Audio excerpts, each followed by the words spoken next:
Sir, TASMAC வழக்கு தொடர்பாக பார்த்தீங்கன்னா, அமலாக்கத்துறை மீண்டும் வேகம் எடுத்திருக்கு சார். இன்னைக்கு டாஸ்மாக் இயக்குனர் வீட்ல வந்துட்டு சோதனை நடைபெற்றிருக்கு. அதன் பிறகு பார்த்தீங்கன்னா, அமலாக்கத்துறை அலுவலகத்துக்கும் பார்த்தீங்கன்னா, அவரை வந்துட்டு விசாரணைக்கு அழைத்து செல்லப்பட்டிருக்காங்க. இதுல அவருடைய மனைவியும் வந்துட்டு சேர்த்திருக்காங்க. உங்களோட கருத்து என்ன சார்? இல்ல, அதாவது டாஸ்மாகை பொறுத்த வரைக்கும் நீ தமிழ்நாட்டில் இருக்கிற மூணுல ஒருத்தன் இன்னைக்கு குடிகாரன்னு சொல்லலாமா, இல்ல திராவிட பாஷையில அதுக்கு பேர் என்ன, மதுப்பிரியர்னு சொல்லலாமா. கிட்டத்தட்ட ஒரு நாளைக்கு 1.5 கோடி பேர் தினமும் சரக்கு அடிக்கிறதுங்கிறது. கிட்டத்தட்ட 1,25,00,000 பேர் குடிக்கலன்னா கை நடுங்கிற அளவு லெவலுக்கு போயிட்டாங்க. மிச்சம் ஒரு 25,00,000 பேர் அக்கேஷனல் ட்ரிங்கர், வாரத்துக்கு 3 நாள். ஸோ இத்தனை பேர் கடையில் போய் வாங்குறப்பெல்லாம் உங்களுக்கு 10 ரூபால இருந்து 40 ரூபா வரைக்கும் சர்வசாதாரணமாக எக்ஸ்ட்ரா வாங்கப்படுகிறதுங்கிறது எல்லாருக்கும் தெரியும்.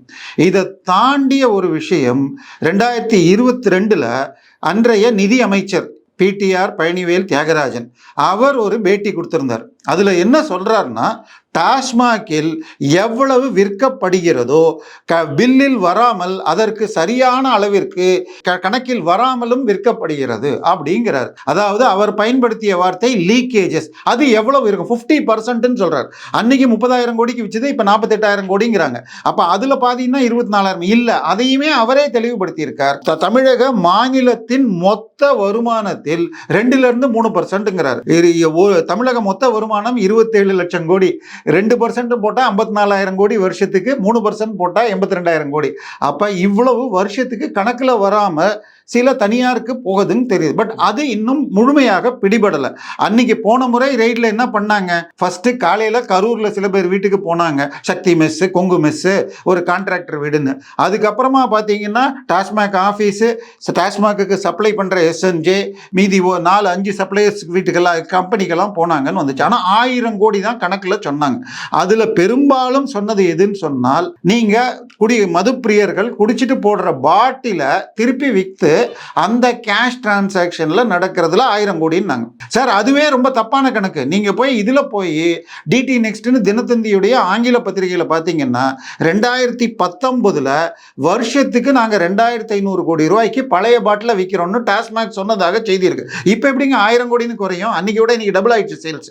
ஸோ இதை தாண்டி கம்பெனியில் எவ்வளோ ப்ரொடக்ஷன் பண்ணுறாங்க. ஒரு நாளைக்கு SNJல ஒரு ஃபேக்ட்ரியில் உங்களுக்கு SNJ ஃபேக்ட்ரி மதுராந்தகத்திட்ட இருக்குது, இன்னொரு ஃபேக்ட்ரி திருத்தணி கிட்ட இருக்குது. இப்போ மதுராந்தகத்துலேருந்து ஒரு நாளைக்கு 1 லட்சம் பாட்டில் விற்கலாம், இன்னொன்றுலேருந்து 5 லட்சம் விற்கலாம். ஆனால் கணக்கில் எவ்வளோ போடுறாங்க, பில் இல்லாமல் எவ்வளோ போடுறாங்க. இதெல்லாம் கண்டுபிடிக்கணும்னு சொன்னால் 2 விதமாக. ஒன்று, கணக்கில் வராது.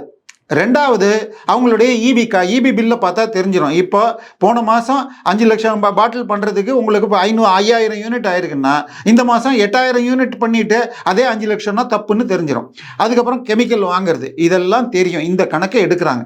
இதையெல்லாம் தாண்டி நீங்கள் சொன்னீங்களே MD விசாகன் சார், அந்த ரெய்டப்ப என்ன பண்ணாங்கன்னா, MD விசாகன் சாருடைய 2 ஆப்பிள் ஐஃபோன், GM திருமதி சங்கீதா அவர்களுடைய ஒரு ஐஃபோன், ஒரு சாம்சங் போனு, அடுத்தது DGM ராமதுரை முருகன் அவருடைய 2 போனு, 2 ஐபேட், 2 லேப்டாப், 4 கம்ப்யூட்டர், இது எல்லாத்தையும் பேக்கப் பண்ணி எடுத்துட்டு போயிருக்காங்க. அதை தவிர MD விசாகனுடைய 4 ஜிமெயில் ஐடி வச்சிருந்தாராம். இந்த 4 ஜிமெயில் ஐடியில ஒரு ஐடி முழுக்க அமைச்சருக்கும் சூப்பர் முதலமைச்சர் என்று முதலமைச்சர் குடும்பத்தை சேர்ந்தவங்க, மீதி 3 சப்ளையருக்கு 1, எம்ப்ளாயிஸ்க்கு 1, மார்க்கெட்டிங்க்கு 1ன்னு வச்சுக்கிட்டாருங்கிறாங்க. இப்போ அதுல இருக்கிற டேட்டா எல்லாம் எடுத்திருந்தாங்கன்னா அதை பத்தியே கேள்வி கேட்கலாம். அந்த முறை, அதாவது இவங்க அப்பீலுக்கு போனாங்க பாருங்க, இந்த வழக்கை EDக்கு பவர் இல்லைன்னு. அதுலயே என்ன சொன்னாங்க, அவங்க 3 பேர்கிட்டையும் 100 கொஸ்டின் கேட்டு பதில வாங்கி கையெழுத்து வாங்கிட்டு போயிருக்காங்க, மிரட்டி வாங்கிட்டாங்க. அதுக்கு அப்புறமாக 40 கேள்வி கொஸ்டினர் அனுப்பிச்சிட்டு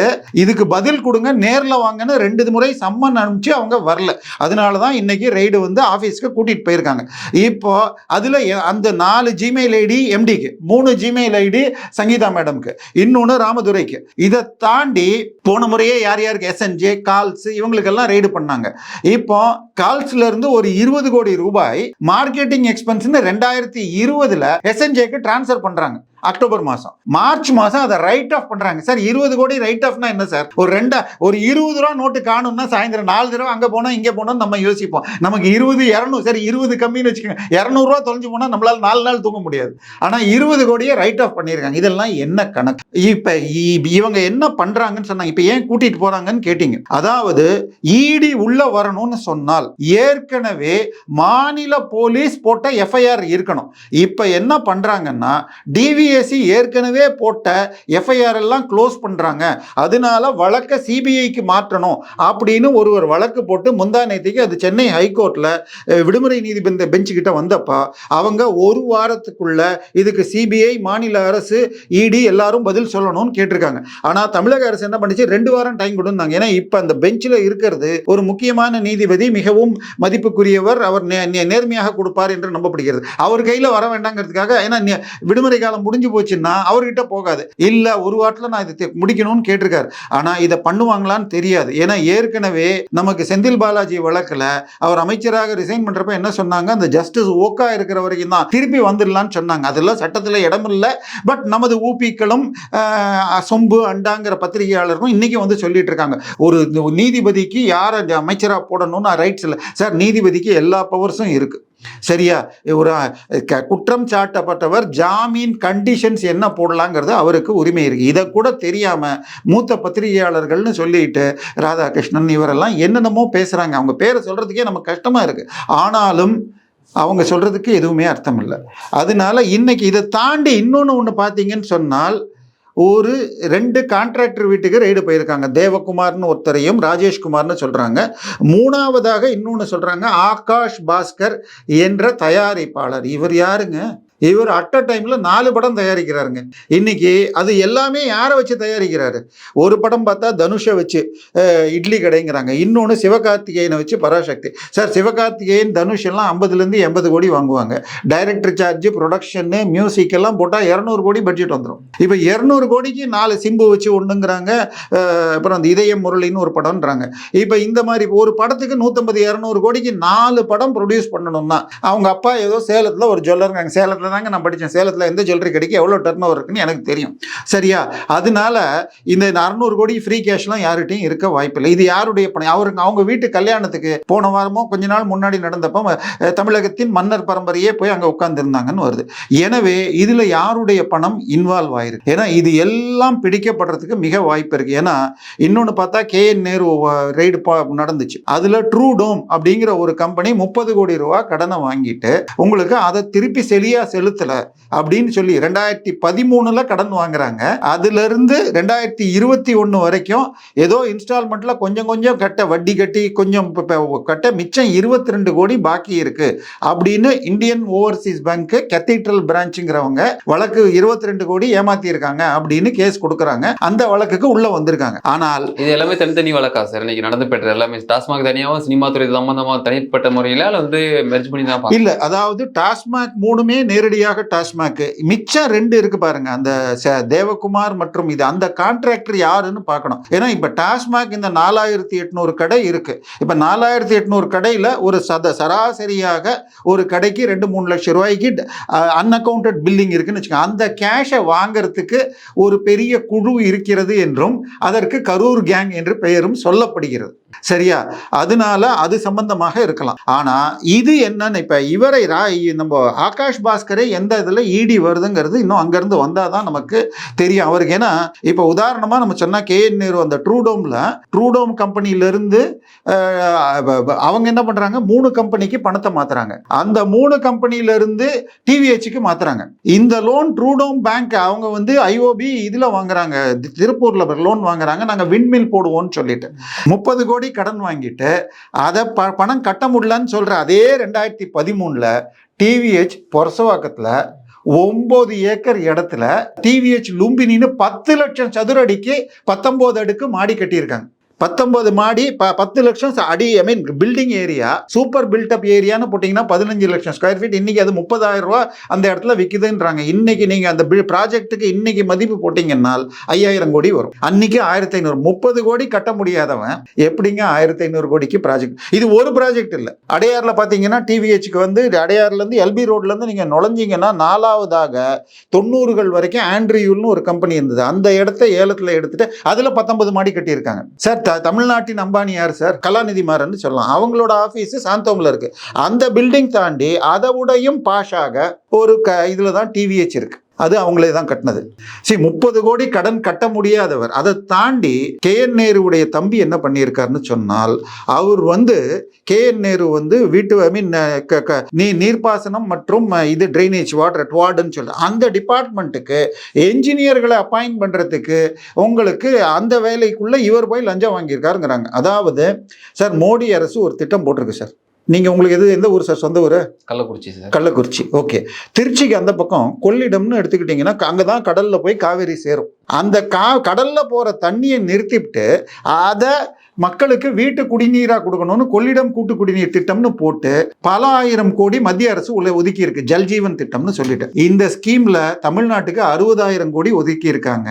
அதுல 15,000 கிட்டத்தட்ட 2022லயே ஒதுக்கியாச்சு. அதுக்கப்புறம் என்ன ஒதுக்குனாங்கன்னு கணக்கு எனக்கு இன்னும் வரல. அந்த பணத்துல எத்தனை பேருக்கு சார் வீடு தண்ணி கொடுத்துருக்காங்கன்னா ரொம்ப ரொம்ப கம்மி. ஆனால் எழுதப்பட்டதாக கணக்கு கொடுக்கப்பட்டிருக்கு. அடுத்தது பாத்தீங்கன்னா ஒரு 15 நாளைக்கு முன்னாடி தினமணியில ஒரு ஹெட்டிங் வருது சார். பிரதமர் வீடு கட்டும் திட்டம், பிரதான் மந்திரி ஆவாஸ் யோஜனா. அந்த திட்டத்தில் முறைகேடுகள் நடந்தால் முதலமைச்சர் அலுவலகத்திலிருந்து இது கலெக்டர்களுக்கு கடிதம்.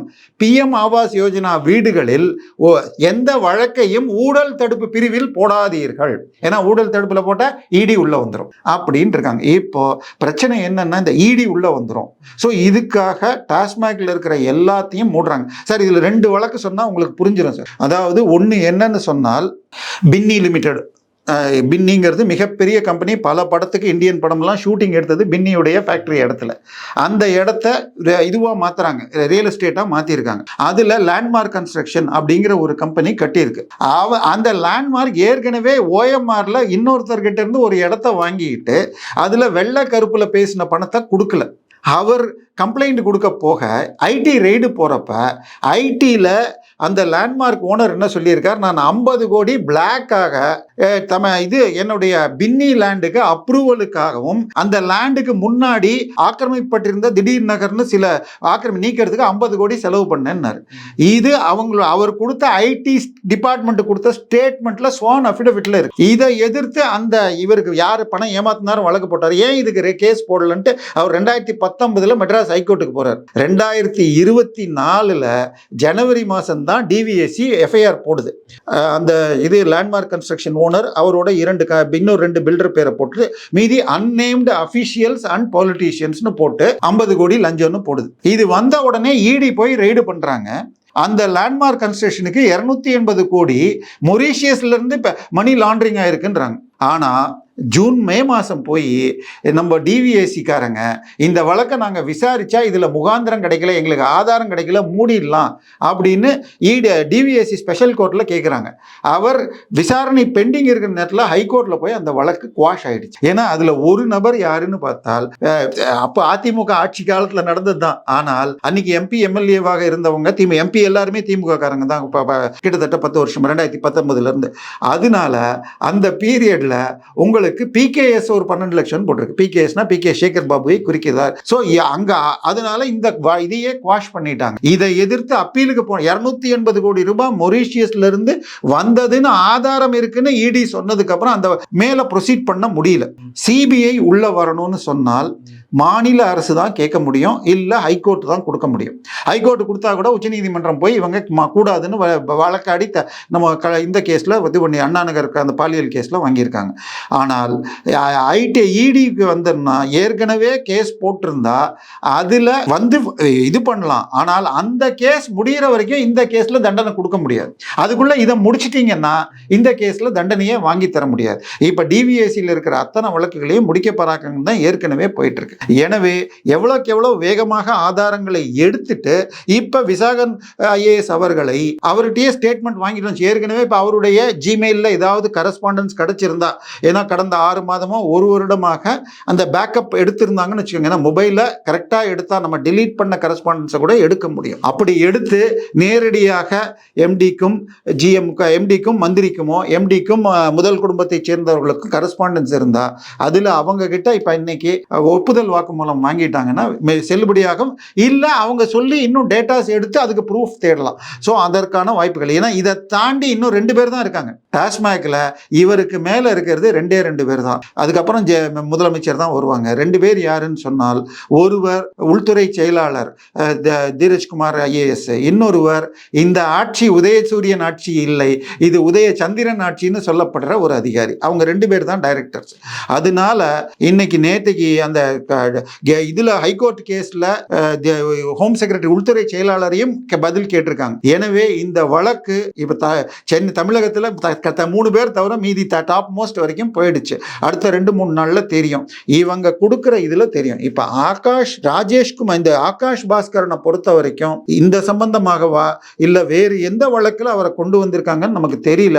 ஆனால் நிச்சயமாக ஒரு 4 படம், ஒரு படத்துக்கு 150 கோடி வச்சா கூட 600 கோடிங்கிறது சாதாரண விஷயம் இல்லை. சோ அந்த பணம் எப்படி வருது, என்ன வருதுங்கிறது டேட்டா எடுத்தால் இதுவும் முதல் குடும்பத்தை நோக்கி போறதுக்கு வாய்ப்பு இருக்கு.